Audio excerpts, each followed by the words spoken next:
Welcome back to the channel. Today, we're diving into one of the most mysterious and influential groups in history, the Jesuits. Some call them scholars, others call them missionaries, and some even believe they're a shadowy organization pulling strings behind the scenes. But who are the Jesuits, really? And why have they been called the most powerful order in the Catholic Church? Let's explore. The Jesuits, officially known as the Society of Jesus, were founded in 1540 by a Spanish soldier-turned-priest named Ignatius of Loyola. After being injured in battle, Ignatius had a spiritual awakening and dedicated his life to serving God. Together with a group of companions, he founded a new religious order unlike any other at the time. The Jesuits weren't monks living in monasteries. They were active in the world, traveling, teaching, advising, and debating. Their mission? To serve for the greater glory of God, a phrase they still live by today. What set the Jesuits apart was their focus on education. Within decades, they were opening schools and universities all across Europe. Their reputation for discipline, rigorous study, and intellectual brilliance made their institutions some of the best in the world. But they didn't stop in Europe. Jesuit missionaries spread across the globe: India, China, Japan, Africa, and the Americas. They weren't just spreading Christianity. They were learning local languages, engaging with cultures, and even contributing to science and discovery. Some of the earliest maps of the world were made by Jesuit explorers. Now, with great influence comes suspicion. Over the centuries, the Jesuits became advisors to kings, confessors to nobles, and teachers of the elite. This earned them both respect and resentment.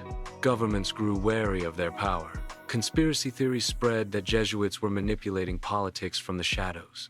By the 18th century, their enemies were so numerous that the order was suppressed and banned in several countries, even disbanded by the Pope for a time. Yet, despite this, the Jesuits survived and returned stronger than ever.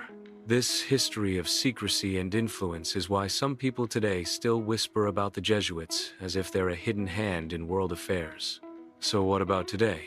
Are the Jesuits still powerful? In a sense, yes, but not in the cloak and dagger way conspiracy theories suggest. Their power now comes from education, social justice, and intellectual leadership. Jesuits run more than 200 universities and colleges worldwide, including some you might know: Georgetown, Boston College, Loyola, and many more. They are heavily involved in interfaith dialogue, human rights, and serving the poor. And here's a major point. In 2013, the Catholic Church elected its very first Jesuit Pope, Pope Francis.